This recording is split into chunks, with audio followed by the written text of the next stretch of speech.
tidak akan berjalan sempurna seperti yang ingin kita rasakan. Selalu akan ada perbedaan pandangan. Ya, bahkan dalam kehidupan rumah tangga saja, ya maaf ya, Anda misalnya seorang istri mau ke sini saja mungkin masih bisa beda pandangan warna apa untuk jilbab yang dipakai. Ya, dengan suami bisa berbeda.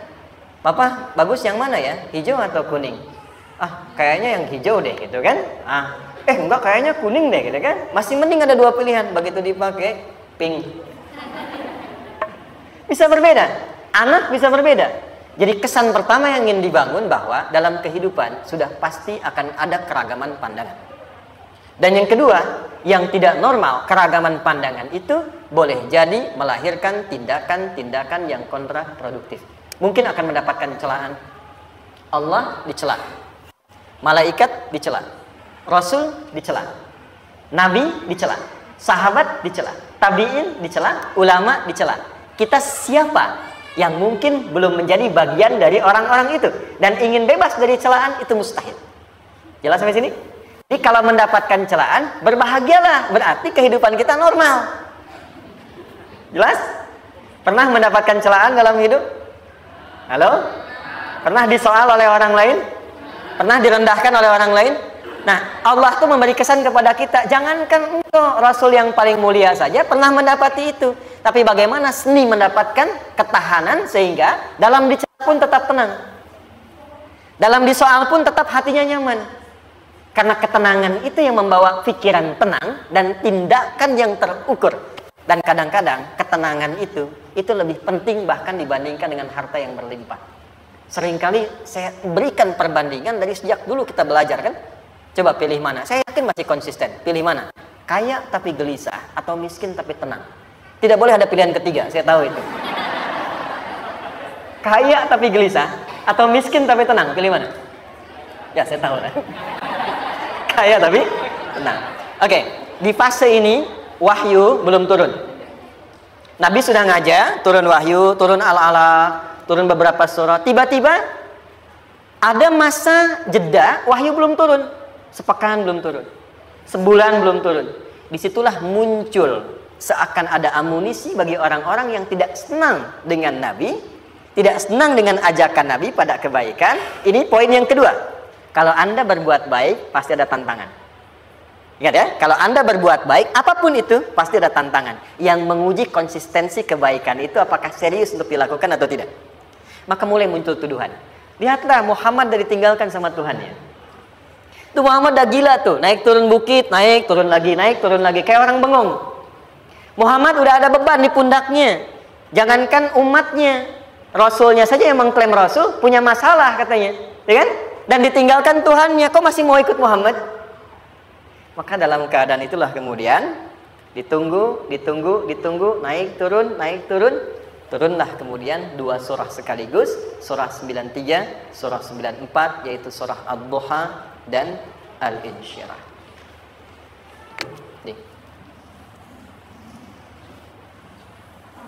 Oke. Ini materinya dahsyat ya. Penting sekali, saking pentingnya ini cepat habis tuh. Sekali lagi. Jazakallah khair. Kelihatan ya. Baik, yuk pelan-pelan.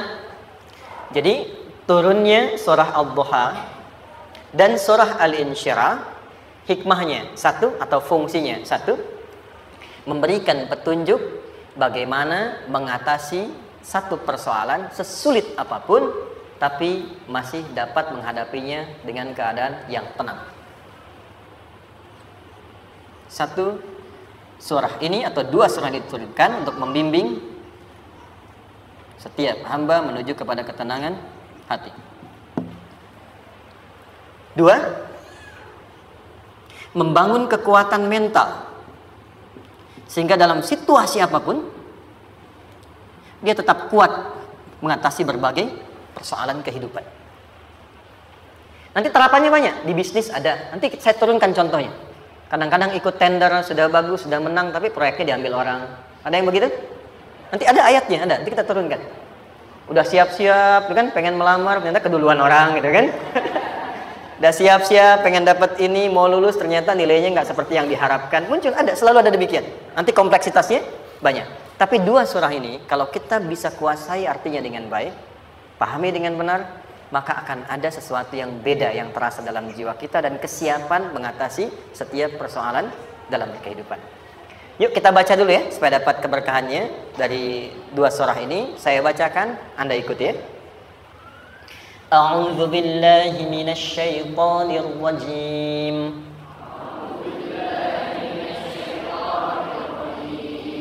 Bismillahirrahmanirrahim. Wadduha wal-laili idza saja ma wadda'aka rabbuka wa ma qala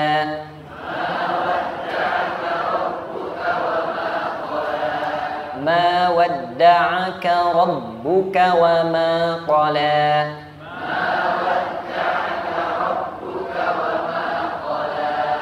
وللآخرة خير لك من الأولى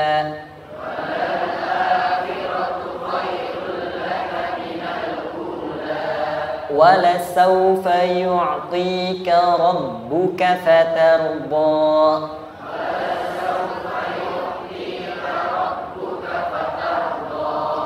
ألم يجدك يتيما فآوى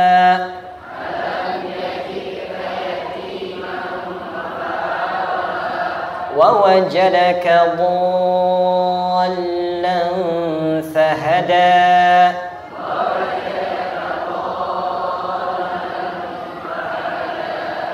ووجدك عائلا فأغنى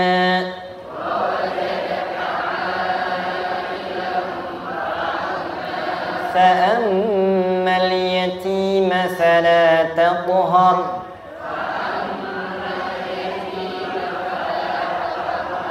وأما السائل فلا تنهر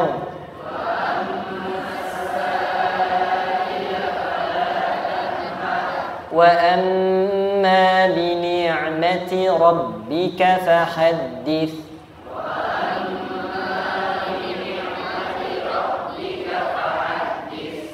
Satu surah dua, alhamdulillah. Izin saya bacakan tadi untuk diikuti supaya setidaknya kalau kita pulang dan ditanya bagaimana hidupmu engkau jalani, seperti apa engkau berinteraksi dengan Quran yang telah aku turunkan, maka kita pernah menjawab, ya Allah kami pernah baca akan itu. Jangan pernah kita berkehidupan sampai wafat dan tidak pernah berinteraksi dengan Quran walaupun sekedar membacanya.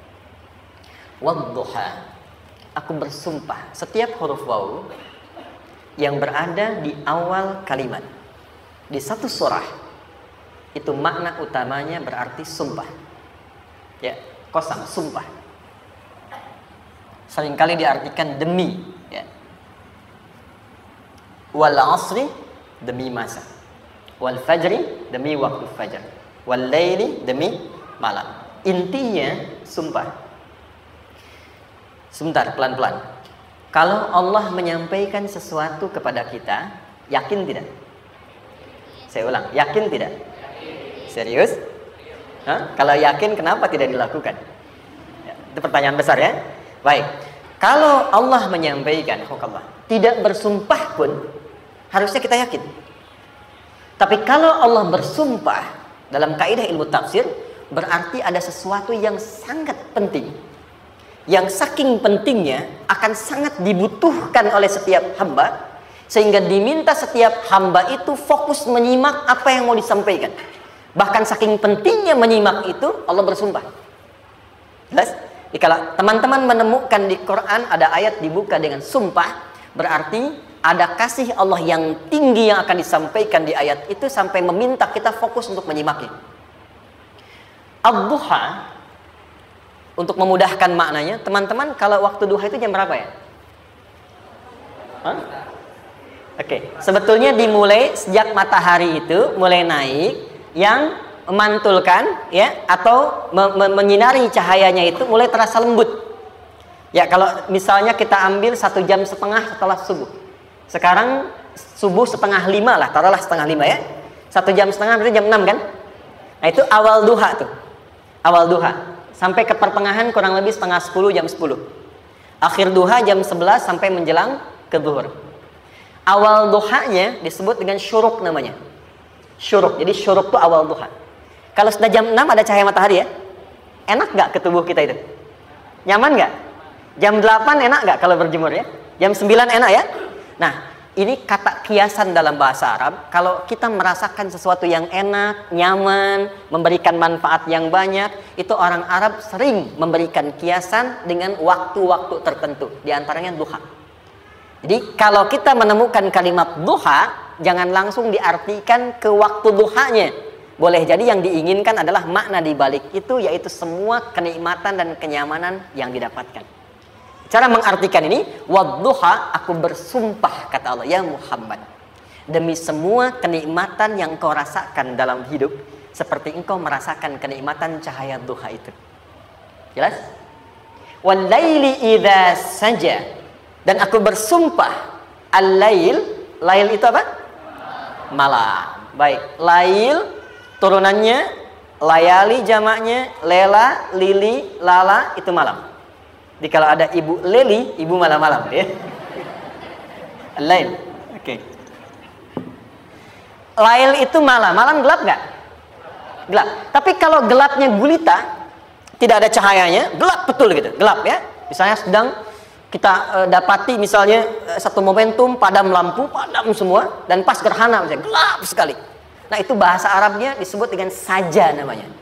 Ya, saja. Wal laili idza saja. Dan malam apabila telah gulita, zaman Nabi kan gak ada lampu ya, belum ada PLN ya, dan seterusnya, jadi gelapnya betul-betul gelap. Saya mau tanya sebentar, biasanya kalau situasi gelap itu mudah nggak menemukan benda tertentu? Melangkah mudah atau sulit? Tidak mudah untuk dilakukan kan?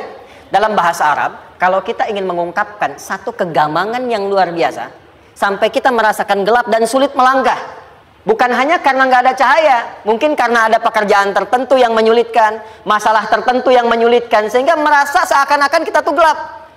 Makan nggak enak, melangkah susah. Pernah nggak merasakan situasi yang saking beratnya satu beban itu seakan-akan makan nggak mau, melangkahnya berat, ada vertigo, kadang-kadang pusing. Pernah merasakan itu? Itu bahasa Arabnya, wal-laili idza saja. Perhatikan kalimatnya, ya Muhammad sallallahu alaihi wasallam, aku bersumpah demi semua kebahagiaan dan kenikmatan yang engkau pernah raih seperti merasakan kenikmatan cahaya duha. Dan mungkin persoalan hidup yang pelik yang membuat engkau merasakan kesulitan seakan-akan merasa di suasana gelap yang gulita. Ma wadda'aka rabbuka wa ma qala. Tanamkan dalam jiwamu yang paling dalam, aku tidak akan pernah meninggalkanmu. Ada suami pulang dari pekerjaan, mendapati istri sedang termenung dan mengalir air matanya. Tiba-tiba suaminya datang mengatakan, hangat sekali pada istrinya, di sampingnya membelainya dan mengatakan, "Ma, demi semua suka yang pernah kita lalui bersama, dan demi duka yang mengalirkan air matamu saat ini pun, tanamkan dalam hatimu yang paling dalam, Papa akan selalu bersama Mama dalam setiap situasi itu." Kira-kira para ibu merasakan itu bagaimana perasaannya? Masa sih? Tapi itu menarik loh. Menarik ya. Jadi kalau teman-teman ngaji surat Yusuf, di surat Yusuf itu laki-laki diilustrasikan dengan matahari, perempuan diilustrasikan dengan rembulan. Ya. Inni ra'aitu ahada asyara kaukaba wasyamsa wal qamara ra'aituhum li sajidin. Ayah, aku melihat bulan dan matahari serta 11 gemintang sujud hormat kepadaku. Jadi matahari diartikan itu sebagai laki-laki, suami, ayah. Kenapa disebut matahari? Diilustrasikannya, matahari itu kan menyengat dengan kuat. Kalau kita menjemur, mengeringkan pakaian, melindungi. Tipikal suami itu melindungi. Ada yang ganggu istri, sengat dengan kuat. Ada air mata yang mengalir, hei, keringkan itu sehingga tidak larut air mata mengalir di pipinya. Itu matahari. Sebaliknya rembulan. Rembulan itu kan enak dipandang, bukan bulannya ya. Bukan bulannya. Kalau bulannya kan desainnya nggak sempurna, baik terlihat. Tapi cahaya rembulannya tampil dengan indah, tampil dengan baik, enak dipandang, menenangkan, dan tidak tertukar. Jangan sampai ada istri jadi matahari, suami jadi rembulan. Jelas ya? Dengan kekuatan bulan aku menghukummu, ya kan? Itu pasal. Oke. Tahan sampai sini, tahan. Lihat baik-baik. Saya berhenti sampai sini dulu. Kalau di Quran ada ayat menyebutkan, tidak spesifik orang yang disebutkan dan kapan kejadiannya, maka peristiwa itu akan terjadi dan dialami oleh kemungkinan generasi berbeda di setiap masa dengan tokoh berbeda tapi perasaan yang serupa. Sebaliknya, kalau disebutkan namanya, jelas identitasnya, kapan kejadiannya, maka peristiwa itu hanya akan menimpa orang tersebut dan tidak akan dialami lagi orang lain setelahnya. Saya tanya dulu yang akhwat, yang perempuan. Kenal Maryam? Kenal, bagus. Kenal di mana? Maryam anaknya Imran. Mengandung, melahirkan Isa alaihissalam, Yesus, Mesias, tanpa disentuh laki-laki manapun. Dan di Quran identitasnya disebutkan langsung. Maryam binti Imran. Wa Maryam ibnata Imran. Ini menunjukkan kesan bahwa yang mengandung dan melahirkan tanpa disentuh laki-laki manapun, itu hanya Maryam anaknya Imran. Ingat ya, mengandung melahirkan tanpa disentuh laki-laki manapun. Bukan mengandung melahirkan tanpa suami, kalau itu banyak dia. Ya, mengandung melahirkan tanpa disentuh laki-laki manapun. Hanya Maryam binti Imran. Tapi kalau nggak disebutkan siapa orangnya, kapan kejadiannya, tidak detail disebutkan, ini artinya situasi itu akan dialami kembali oleh orang di masa depan dengan generasi yang berbeda tapi substansi yang sama. Pertanyaannya, pernahkah kita mengalami situasi yang sulit sampai seakan merasa gelap? Nah, baik, maka adab yang pertama, jika mengalami situasi seberat apapun dalam berkehidupan, maka dekati Allah Subhanahu wa ta'ala. Ini awalnya, dekati Allah. Apalagi kalau ada yang mengatakan ini nggak mungkin, ini nggak akan terjadi, ini nggak bisa. Kalau sudah ada tanda seperti itu tanda langsung dari Allah supaya Anda diminta langsung mendekat kepada Allah dan tinggalkan semua makhluk. Karena Allah hanya akan mengabulkan langsung kepada Anda tanpa perantara siapapun. Itu yang terjadi pada Nabi Zakaria. Ini nggak mungkin, ini mustahil. Maka beliau langsung memohon kepada Allah dan langsung menyebutkan, ya Allah, saya minta darimu saja, tidak dari yang lain. Maka dikabulkan seketika. Jadi yang pertama, jika punya kesulitan sebesar apapun, seberat apapun, cepat dekati Allah. Maka di situ akan dijawab langsung oleh Allah, ma wadda'aka rabbuka wa ma qala. Hambaku, sepanjang engkau mendekat kepadaku, maka yakinkan dalam dirimu, situasi apapun yang kau rasakan, aku tidak akan pernah meninggalkanmu. Sudah? Satu? Paham sampai sini? Oke. Pelan-pelan ya. Saya belum bicara caranya. Saya baru bicara di awal motivasinya. Dekati Allah dulu, nanti caranya didetilkan di surah Al-Insyirah. Teruskan. Ma wadda'aka rabbuka wa ma qala. Walal akhiratu khairul laka minal. Perhatikan. Hei, seberat-berat bebanmu saat ini, ingat, satu saat akan tuntas. Dan ini pun ujian. Kalau sudah meninggal, gak ada ujian lagi. Dan nanti kehidupan yang sekarang, apapun yang kau pertentangkan, perdebatkan, perselisihkan, itu semua akan ditinggalkan. Jadi ternyata Allah mengungkap hakikat kehidupan dunia. Apapun yang diperselisihkan, tuh unik ya. Orang berselisih pada yang akan ditinggalkan. Aneh nggak? Ada orang berebut makanan, ya kan? Rebutan sampai berkelahi dan sebagainya. Pada akhirnya, makanan yang diperebutkan itu pun akan ditinggalkan. Yang ini meninggal, itu meninggal. Jadi memperebutkan sesuatu yang pada akhirnya akan berakhir. Kata Allah, Allah sampaikan, jika Anda mengalami situasi, sesuatu yang mungkin membuat berat, tanamkan pada jiwa kita, hei, yang aku kejar-kejar ini, boleh jadi aku akan tinggalkan juga. Kenapa aku harus menangisi dan larut pada sesuatu yang tidak abadi? Maka Allah hibur kita dengan mengatakan, kamu tenangkan diri dulu. Semua yang kamu pikirkan sampai membuat kamu berat begini, pada akhirnya kamu tinggalkan. Dan yang abadi itu akhirat. Walal akhiratu khairul laka minal. Dua, pelan-pelan sikapi setiap masalah dengan proporsional. Jangan terlalu larut dalam sesuatu. Dapat job satu, pengen, udah siap, kontraknya besar, tiba-tiba hilang. Dipikirin, Anda mikirkan itu pun nggak akan balik. Proporsional aja dulu. Ya, nanti caranya akan turun nanti di alim syirah. Tenangkan diri dulu. Prasangka baik kepada Allah Subhanahu wa taala. Boleh jadi apa yang Allah ingin berikan sebagai pendahuluan sekarang belum sampai kepada kita karena Allah menyiapkan yang lebih baik di balik itu. Kita belum tahu ada apa di balik itu sehingga kita tidak dapatkan itu. Sehingga kemudian Allah katakan walal akhiratu khairul laka minal ula. Teruskan wala saufa yu'tika rabbuka. Pelan-pelan. Orang yang punya sikap seperti ini itu cenderung lebih dekat mendapatkan ridha Allah dibandingkan dengan orang-orang yang larut dalam kesulitan. Orang yang move on dengan setiap persoalan dalam kehidupan, cepat berpikir secara proporsional, tidak menggantungkan hidupnya pada persoalan tertentu sehingga membuat dia menjadi beban, itu lebih mendekatkan dirinya kepada ridha Allah dibandingkan dengan orang yang meratapi persoalan hidupnya. Ya. Pelan-pelan. Jadi spiritnya, kalau punya masalah apapun, jangan dilarutin terus. Gak usah diratapi, cepat move on. Berpikir lagi, rencanakan lagi. Nanti, detailnya ada di Al Insyirah.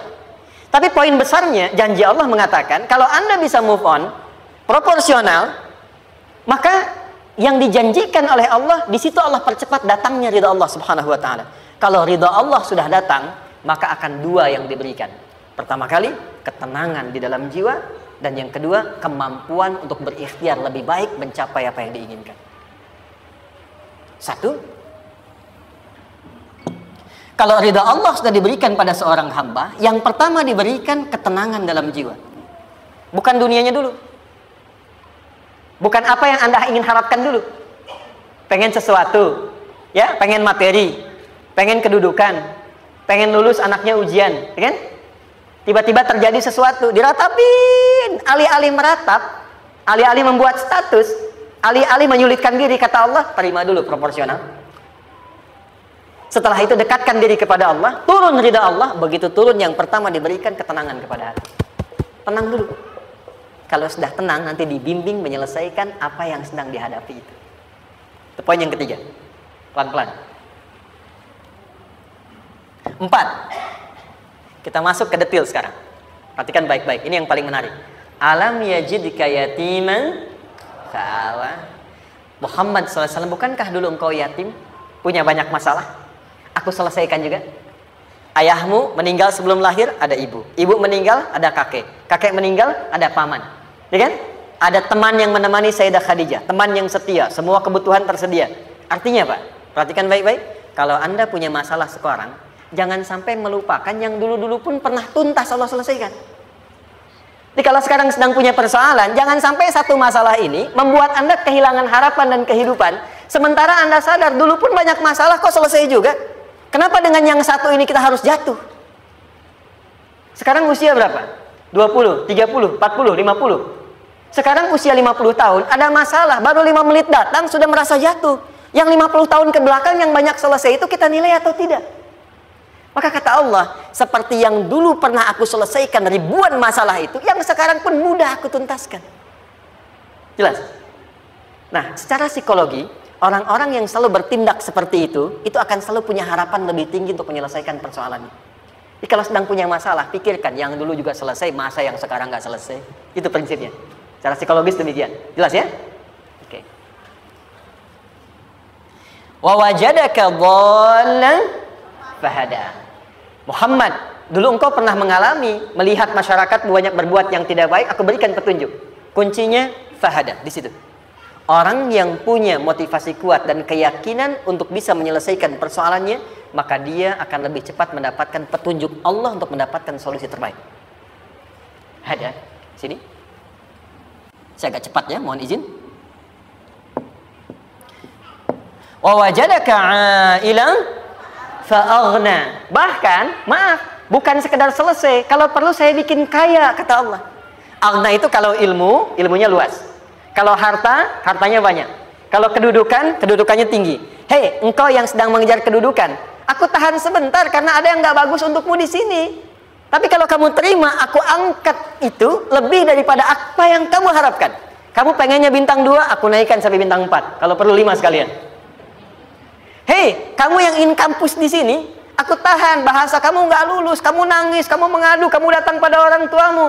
Orang tua mulai protes, mulai curhat macam-macam. Terima dulu. Mungkin di sini ada yang tidak baik seperti doa ibumu yang sering memohon, ya Allah, jangan sampai anakku berbuat yang salah. Jangan sampai terjebak narkoba. Jangan sampai terbawa tawuran. Di sini ada yang kurang tepat untukmu. Kalau kamu riba, kamu terima, kamu proporsional, bahkan aku pindahkan ke kampus yang lebih baik yang tidak kamu bayangkan sebelumnya.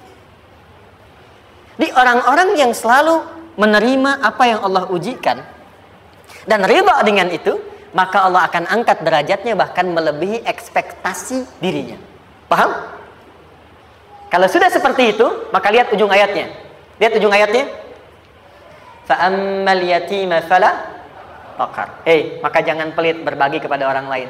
Share. Kalau sudah sukses, share. Berbagi, bukan hanya materi, bagi ilmunya, ya, bagi kebahagiaannya. Wa ammas sa'ila fala tanhar. Jangan sampai nunggu orang minta. Kalau lihat ada kawan yang butuh, sekarang Anda sukses. Tapi boleh jadi kesuksesan Anda itu tangganya dari teman-teman Anda. Kalau sudah teraih ke atas, lihat lagi anak tangganya ke bawah. Ajak teman, jangan ditunggu minta. Ajak, bawa dia, berikan peluang. Jangan sampai dia minta, apalagi Anda bentak-bentak. Aku kan yang dulu bantu kamu. Jangan sampai keluar kata-kata itu. Kamu bisa naik di atas karena aku kan yang dulu bantu kamu. Kamu bisa jadi pemeran utama karena aku yang rekomendasikan. Karena aku yang dorong kamu. Misal, jangan sampai keluar kata-kata itu. Apalagi langsung keluar, tidak. Ini karena ilmuku saja misalnya. Kalau itu bisa dilakukan dengan baik. Lihat ujungnya. Wa amma bi ni'mati rabbika fahaddits. Maka semua nikmat yang dirasakan akan mudah untuk diimplementasikan dan disyukuri. Jadi semua nikmat itu bukan cuma dirasakan. Jadi membagi semua nikmat itu adalah rasa terbaik untuk menikmatinya. Maaf ya, Anda kalau punya makanan, dimakan sendiri. Dengan dibagi sama-sama, kira-kira rasa nyamannya yang pertama atau yang kedua? Kedua. Makan sendiri, enaknya sendiri kan? Tapi ketika ada teman berbagi dan tahu, oh enak ya, nyaman ya, ada kebahagiaan, ada ngobrol, ada tertawa, ada kebersamaan, itulah inti nikmat yang sesungguhnya. Wa amma bi ni'mati rabbika. Ternyata masalah yang diberikan bukan ingin memberikan beban, tapi ujungnya, endingnya supaya Anda bisa mendapatkan nikmat berkualitas yang bisa dibagi. Dilihat surat Ad-Duha itu jangan cuma lihat awalnya, lihat ujungnya. Ternyata ketika seseorang mendapat masalah, seberat apapun, itu bukan ingin membebani, tapi ingin meningkatkan kualitas hidupnya supaya mendapatkan nikmat yang lebih besar dan merasakan nikmatnya itu dengan berbagi. Itu poinnya. Jadi kalau sampai sini kita paham, dan kita beri nama misalnya dengan fikih ujian, jadi kalau desain ujian ini, sistematikanya kita pahami, maka tidak ada alasan untuk mengeluhkan persoalan. Jadi melihat masalah itu bukan sebagai beban, pada akhirnya melihatnya sebagai tangga untuk mencapai kebahagiaan. Jelas sampai sini? Baik, kalau sudah seperti ini, ingin punya masalah atau tidak ingin punya masalah? Tidak. Ingat ya, jadi kalau anak pulang bawa masalah, dilihatnya jangan beban. Oh, Allah ingin menaikkan kualitas pada anak saya, yang dengan itu menjadikan ia mendapatkan nikmat yang belum pernah didapati. Kalau rumah tangga sedang ada masalah, jangan banyak diperseterukan, tapi direnungkan sejenak. Oh, Allah ingin meningkatkan kualitas rumah tangga ini, sehingga kita bisa mendapatkan nikmat yang tidak pernah didapati sebelumnya. Makanya nikmat berumah tangga itu yang terbesar, selalu bertambah ketika menyelesaikan masalah. Silahkan cek. Kalau sedang ada masalah berseteru kan? Tapi setelah selesai kan jadi lebih nikmat ya? Ya? Lebih senang lagi, lebih cair lagi, lebih bahagia lagi, lebih mendukung lagi. Ternyata ada nilai-nilai kebaikan yang tersimpan yang belum disadari sepenuhnya. Pertanyaannya, kadang-kadang mudah diucapkan tapi tidak mudah mempraktekkan. Bagaimana itu semua bisa ditempuh dengan baik sehingga ketika mengalaminya kita bisa tenang menghadapinya. Maka turunlah surah Al-Insyirah. Saya cepat.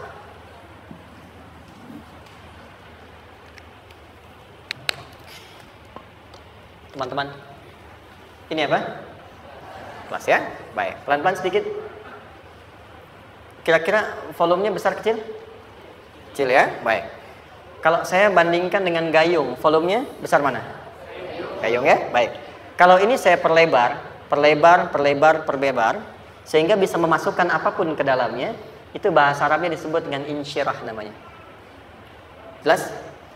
Meluaskan sesuatu sehingga terlihat lapang, sehingga memudahkan setiap hal masuk ke dalamnya. Itu insyirah namanya. Surah ini diberi nama dengan surah Al-Insyirah, yang berarti sesuatu yang lapang, yang tenang, yang nyaman. Yang diharapkan dengan keadaan hati yang lapang, nyaman, tenang itu, segala persoalan yang dihadapi dalam kehidupan akan mudah diterima dan tidak berdampak besar dalam menyikapinya. Maka bagaimana kemudian Allah memberikan turunan-turunan petunjuk supaya apa yang diharapkan ini bisa tercapai? Satu, izin mengilustrasikan. Saya kasih cerita sebentar. Ada seorang anak muda, kisah ini sangat viral, hampir setiap kita bisa mendapatinya. Datang kepada seorang kakek tua di sisi danau yang jernih sekali airnya. Dia berkeluh kesah tentang persoalannya. Dia katakan, saya punya masalah begini. Berat sekali terasanya. Kakek itu kemudian permisi, dia hanya membawa 2 genggam garam. Kemudian beliau bawa 1 gelas, ilustrasinya seperti ini. Dimasukkanlah kemudian garam itu ke gelas itu. Lalu diambil 1 gelas air yang jernih tadi, dengan garam segenggam. Kata beliau, minum. Pemuda itu mengatakan, wah, asin, minum aja dulu. Lalu ketika diminum, langsung ditumpahkan. Dia muntahkan, asin katanya. Lalu setelah itu, kakek yang tadi melepaskan segenggam sisanya, dilempar ke danau tadi, yang luas. Lalu diambil lagi dengan gelas yang sama. Sekarang minum. Bagaimana rasanya? Segar, enak, nyaman. Itulah hatimu. Kalau hatimu sempit sesempit gelas ini, maka masalah sekecil apapun akan selalu menghadirkan kesulitan seperti engkau menelan garam tadi. Tapi kalau hatimu luas, sebesar apapun masalah, tidak akan pernah berdampak pada dirimu kecuali engkau mampu menyusun rencana untuk mengatasinya. Kelapangan hati yang membuat diri kita mampu menerima persoalan apapun, itu yang disebut dengan insyirah. Makanya dulu tahun 90-an ada sinetron Hati Seluas Samudra gitu ya. Saya pernah tahu itu. Sama anaknya diapa-apain juga, oh masih aja ya menerima gitu. Dulu siapa ya? Jeremy Thomas dan lain-lain ya. Saya kira ada gitu. Ya, saya kira itu ya. Saya pernah lihat sejenak ya. Saya jarang-jarang nonton gitu. Pernah lihat aja. Saya senang riset. Jadi kalau riset itu ada riset dakwah, ada riset materi. Saya teman-teman yang musik gitu ya. Saya tidak terlalu dekat dengan musik karena saya di Quran gitu. Tapi untuk mengetahui hukum musik itu bagaimana, saya riset. Sampai ke notasi saya tahu. C, D, F, G, A, B, C, G, A, B, C, D, F, G, D, F, G, A, B, C, D, A, B, C, D, F, G, A, F, G, A, B, C, D, E, B, C, D, E, F, G, Ais, B, F, G, Ais, B, C, D, Ais, Fis, C, D, Ais, B, G, Ais, B, Cis. Gitu kan ya? Ya? Tapi kalau diminta piano, gitar, ini saya nggak bisa. Ya, tapi untuk menentukan hukum, nah kita bisa paham gitu. Misalnya boleh nggak baca Quran pakai langgam Jawa gitu kan? Nah hukumnya apa? Nanti dari teori itu muncul. Ya, paham ya? Nah, oke, balik sini. Perhatikan baik-baik. 1, saya agak cepat. Ini ditafsir langsung turun Al-Insyirah. Yang pertama, alam nashrah laka sadrak wa wada'na anka wizrak alladhi anqadha dhahrak. Tahan sampai sini dulu, 3 ayat. Saya mulai dari ayat kedua dan ketiga. Perhatikan baik-baik. Wa wada'na anka wizrak alladhi anqadha dhahrak. Artinya apa? Artinya satu beban yang diletakkan di pundak yang berpengaruh kepada semua bagian tubuh. Kita pernah melakukan atau melihat yang angkat beban ya? Beban kan semakin berat diangkat, semakin terasa ke bagian-bagian tubuh ya, ke semuanya. Nah, itu namanya wizrak alladzi anqadha dhahrak. Beban yang dipikul yang berat sekali sampai semua merasa. Makanya jadi satu ungkapan dengan mengatakan dia sedang memikul beban yang sangat berat. Sampai kepalanya pusing, tidur nggak nyaman, miring kanan, miring kiri. Itu namanya ya alladzi anqadha dhahrak. 1. Saya percepat, akan ada satu masa dalam hidup setiap hamba merasakan satu persoalan yang seakan-akan beban berat yang dipikul sampai merasa kesulitan dari ujung kepala sampai ujung kaki. Siapapun itu. Jujur ya, setiap kita tanyakan pada diri sendiri. Setiap kita yang ada di sini, saya yakin pasti pernah atau bahkan akan mengalami satu peristiwa yang merasakan beban berat sampai seakan-akan ujung kepala sampai ujung kaki merasakan sakitnya. Ada yang sudah mengalami atau bahkan nanti akan ada yang melalui. Perhatikan baik-baik. Teruskan ayatnya. Wa rafa'na laka. Perhatikan. Kalau ada yang sedang merasakan itu, yakinlah kata Allah, pada saat itu sesungguhnya Allah sedang mengangkat derajatnya dan meningkatkan kualitas hidupnya untuk mencapai sesuatu yang istimewa yang belum pernah diraihnya. Dari sini kita buat persamaan. Ujian, perhatikan, berbanding lurus dengan harapan, banding lurus dengan solusi nanti pada akhirnya. Fokus. Lulus di sini, insya Allah setiap persoalan akan lebih mudah untuk diatasi. Ujian, seberat apapun yang sedang kita alami, tidak akan pernah diberikan kepada kita oleh Allah, kecuali ternyata hikmahnya untuk mengabulkan harapan-harapan besar yang sebetulnya kita mintakan. Jujur ya, setiap kita kan sering punya permohonan ya, sering berdoa ya. Ya Allah minta ini, minta itu, minta ini, minta itu, gitu kan? Nah, cara Allah mengabulkan harapan kita itu, yang pertama, jalurnya lewat ujian. Karena semua kesuksesan itu, desain dasarnya adalah melewati ujian. Coba, anak-anak kita yang sedang sekolah itu, apa mungkin diwisuda dengan penuh kebahagiaan kalau nggak mengalami ujian? Hah? Lewat ujian dulu kan? Dia belajar dulu, ujian dulu, ngatasin soal dulu, lulus, baru wisuda. Apakah mungkin akan dapat IPK 4 yang diharapkan kalau tidak mengalami ujian? Belajar dulu, ya kan? Ada waktu, sempat dia bangun malam, siang, dan seterusnya belajar, keringat dan sebagainya, baru bahagia kan? Dan ternyata belajar itu untuk diwisuda. Sebab kalau kita tidak belajar, mustahil dapat wisuda. Kalau tidak lewat ujian, mustahil dapat ijazah. Karena ternyata harapan itu, hukum dasarnya dalam berkehidupan, bisa diraih dengan melewati ujian. Ini poinnya. Jadi mohon, kalau sedang mengalami sebuah peristiwa dan kita harus menghadapi itu, coba renungkan, sebetulnya pernah berdoa apa sampai kita mengalami itu, sehingga dengan jalan itulah sebetulnya Allah ingin mengabulkan harapan yang dulu pernah kita mintakan. Jelas? Oke, satu. Yuk turunkan rumus ya pelan-pelan. Quran surah kedua ayat 286. Ini kesini dulu, baru nanti kita balik lagi. 2 Al-Baqarah ayat 286. La yukallifullahu nafsan illa usaha. Tahan sampai sini. Lihat baik-baik. Hukum yang pertama. Hukum pertama. Allah tidak mungkin menguji seorang hamba di luar batas kemampuannya. Di kaidah yang pertama tadi, kalau kita sedang diuji, sebetulnya ada harapan dan doa yang pernah kita mohonkan dan Allah ingin mengabulkan itu, jalan pertama adalah ujian. Tapi adilnya Allah, tidak akan pernah kita diuji kecuali sesuai dengan kemampuan kita. Jadi kalau nggak mampu, nggak mungkin diberikan ujian.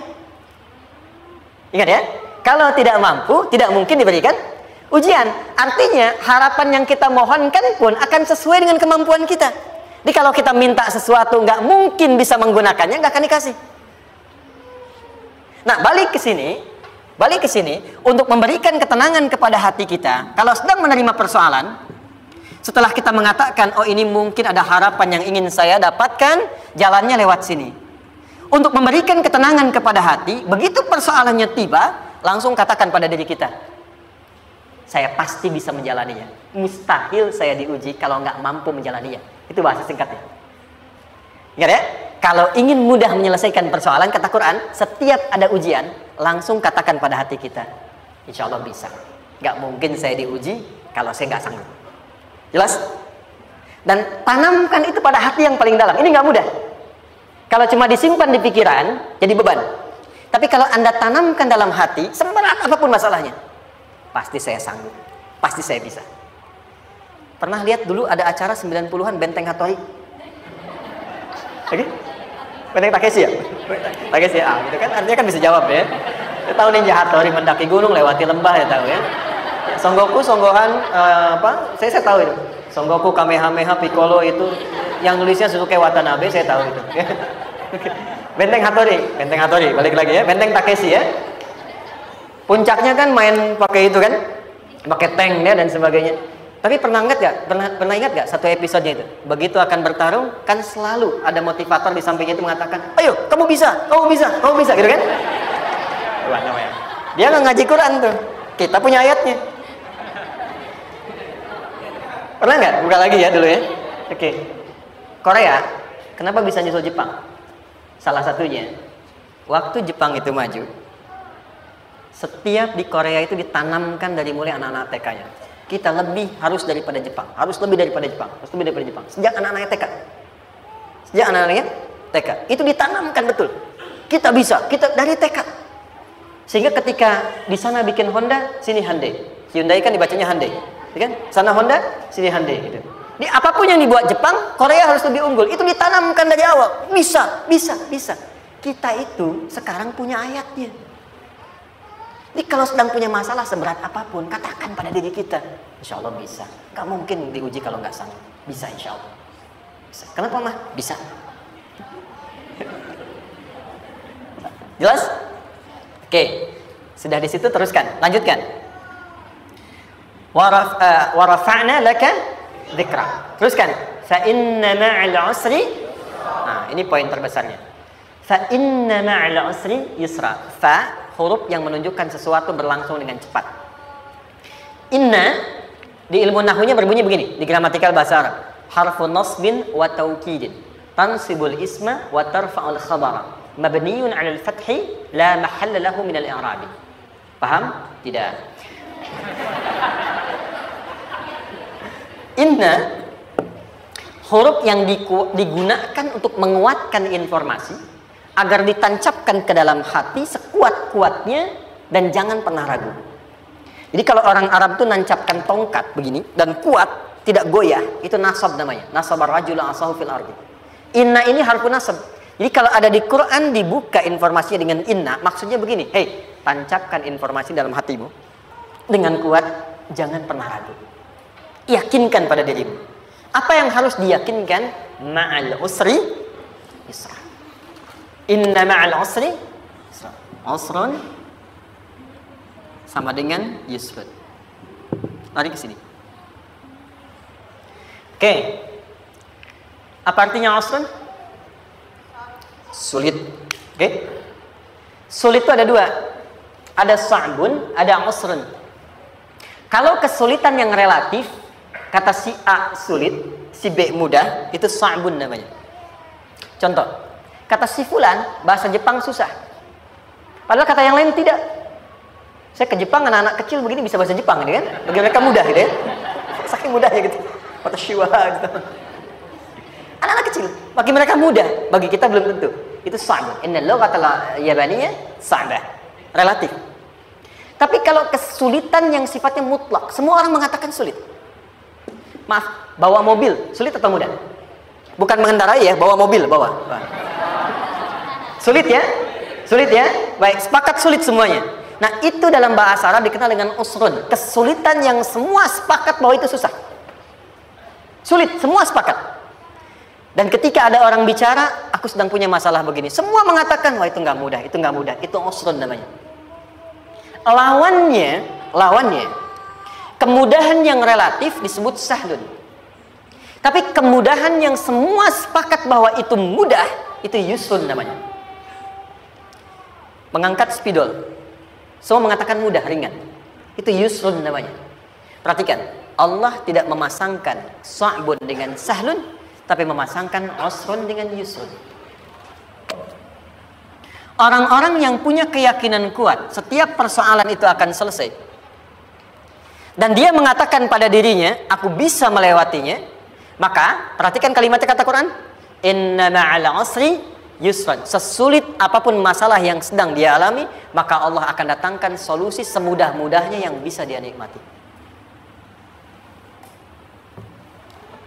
Dengan kata lain, kalau kita bawa ke bahasa psikologi, kalau sedang menghadapi persoalan seberat apapun, selain kita mengatakan, ini pasti bisa saya lalui, saya insya Allah sanggup mengatasinya, katakan pada diri kita, ini pasti selesai. Pasti ada solusinya, pasti mudah.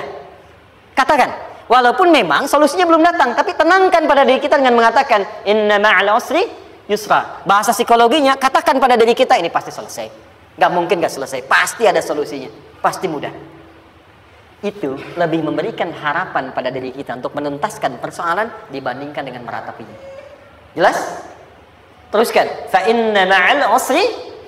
Kalau masih ragu kata Allah, katakan lagi sekali lagi. Sampai hati kita merasa nyaman.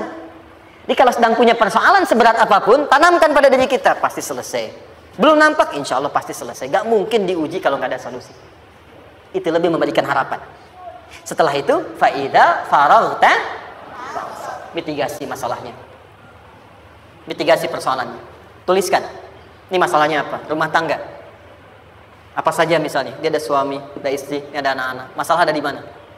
Kadang-kadang menangnya jadi kusut karena satu-satu nggak segera diselesaikan. Maka kata Al-Quran, fa'idha faraghta. Satu-satu mitigasi dulu. Satu masalah di sini, lihat di suami, lihat di istri. Kalau pekerjaan, masalahnya apa? Sebelum bercabang kemana-mana, petakan. Apakah rekanannya? Apakah relasinya? Apakah kemampuannya? Apakah manajerialnya? Apakah marketingnya? Mitigasi, kotaki semua, selesaikan satu-satu.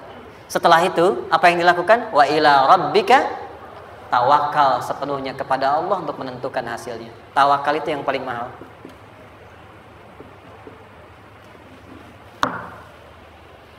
Anda kalau nggak punya kepasrahan, stres. Karena selalu memikirkan apa yang mau dikerjakan dan selalu orientasi pada hasil. Kita punya tawakal. Kalau kita mampu menyerahkan sesuatu, gini. Di sini ada orang yang paling jago misalnya main basket. Ada pertandingan basket. Begitu dibuka, udah tim musyawarah serahkan aja pada si fulan. Kan? Dia yang paling jago, dia. Bukankah dengan menyerahkan itu bukan hanya kita berikan sebuah tugas, ya kan? Tapi dengan itu ada kelapangan tersendiri kan? Yakinlah sukses, dia paling hebat. Pernah ada perasaan gitu? Sekarang, siapa yang paling mampu menguasai? Siapa yang paling hebat menyelesaikan segala hal? Siapa yang punya segalanya? Bukankah Allah? Orang-orang yang punya tingkat tawakal yang tinggi. Maka, satu, dia akan lebih stabil keadaan mentalnya dan tidak akan pernah gelisah dengan kekecewaan. Nggak ada kecewa. Karena tawakal itu, kalau sudah kepasrahan, pasti menerima hasil. Kalau sudah tawakal, terserah Allah tetapkan apa saja. Mau dapat sekarang, dapat besok, dapat nanti. Puncak yang paling tinggi, tugasmu hanya berikhtiar semampu yang bisa dilakukan. Selanjutnya, biarkan Allah menetapkan apa yang menjadi bagian dari maslahat kehidupan kita. Saya tutup. Cara Allah menjawab harapan kita ada 3. 1. Memberi langsung apa yang kita mintakan. 2. Menunda itu sampai kita siap menerimanya. 3. Mengganti apa yang kita inginkan dengan apa yang kita butuhkan. Saya ulang ya. 1. Memberi langsung apa yang kita mohonkan. Misal, ya Allah saya ingin A misalnya. Anak saya pengen ke ITB. Tapi nggak mungkin tiba-tiba langsung masuk ITB kan? Pasti lewat ini dulu kan? Ada ujian dulu. Ikut tes. Dan seterusnya diterima. Sesuai. 2. Kadang menunda sesuatu. Sampai dia sanggup menjalaninya. Anda punya anak usia 5 tahun. Pengen diberikan motor, Anda mampu untuk memberi motor, dikasih nggak? Tidak. Sampai dia sanggup mengendarai motor, baru Anda berikan. Terkadang ada yang kita minta sekarang, tidak didapati sekarang. Tapi ternyata tahun depan kita dapat. Kita harus sadar bahwa anugerah yang kita dapatkan tahun depan itu sebetulnya adalah hasil doa kita di tahun ini. Pernah dengar nggak kisah viral? Nabi itu berdoa, baru dikabulkan setahun setengah. Setahun 6 bulan. Padahal itu Nabi loh. Kiblat pertama kita kemana? Palestina kan? Baitul Maqdis kan? Nabi berdoa, mohon terus nengok ke langit. Al-Baqarah 144, minta. Jawabannya turun setelah setahun setengah. Setahun 6 bulan. Ada yang mengatakan di tafsir setahun 8 bulan. Baru dikabulkan setelah setahun setengah. Padahal kurang soleh apa Nabi? Nabinya siap, mungkin umatnya yang belum siap. Nabinya siap, tapi ada tantangan di masyarakat yang tidak mudah, yang mungkin bisa meruntuhkan dakwah. Baru dikabulkan setahun setengah. Ketika semua umatnya sudah bisa siap menerima itu. Boleh jadi, apa yang diminta orang tua sekarang, terkabulnya mungkin belasan puluhan tahun pada anaknya yang nomor sekian. Tahu Imam Syafi'i? Imam Syafi'i itu kan nama aslinya Muhammad. Bapaknya Idris. Kakek yang ke atas, yang ketiga namanya Syafi'i. Kenapa disebut Imam Syafi'i? Dinisbatkan pada kakek yang ke atasnya. Ternyata kakeknya ini seorang ulama besar, saleh, memohon kepada Allah. Setiap di keturunannya ada yang bisa menggantikan lebih soleh, lebih baik lagi. Ternyata yang didapatkan bukan dari anaknya, tapi generasi keturunan yang kesekian. Anda belum sekarang bisa hafal Quran. Misalnya, Anda bermohon, berdoa, boleh jadi yang hafal. Mungkin bukan di anak, bisa di cucu. Bisa di bagian keluarga yang lain. Maka, terkadang tawakal itu tidak hanya memberikan hasil yang cepat, tapi memberikan keindahan yang terasa tertunda, tapi melengkapi kebahagiaan yang dirasakan. Penutupnya, boleh jadi minta ke ITB, diterimanya di Unpad. Minta motor, dapatnya mobil. Kalau itu senang, luar biasa. Minta mobil, dapatnya motor, gitu kan? Ternyata kadang-kadang di sini yang terakhir, saya tutup, Allah mengabulkan apa yang kita butuhkan, bukan apa yang kita inginkan. Anak Anda sakit, dibawa ke dokter. Kata dokter, jangan dulu makan jeruk. Maka Anda pulang, dia minta jeruk. Anda berikan apel. Saya nggak mau apel, mah. Saya pengennya jeruk. Nggak apa-apa, nah. Ini apel rasa jeruk, misalnya kan? Anda berikan. Ternyata apa? Bukan ingin menyakiti dan tidak mengabulkan keinginan anak, tapi lebih memberikan apa yang dia butuh. Kadang-kadang maaf ya, teman-teman mintanya proyek A, udah capek, di situ nggak dapat, dapatnya di yang lain. Teman-teman, itu Allah berikan sebetulnya hasil ikhtiar Anda yang sebelumnya. Cuma dikasih yang lebih baik, yang tidak Anda pernah bayangkan maslahat.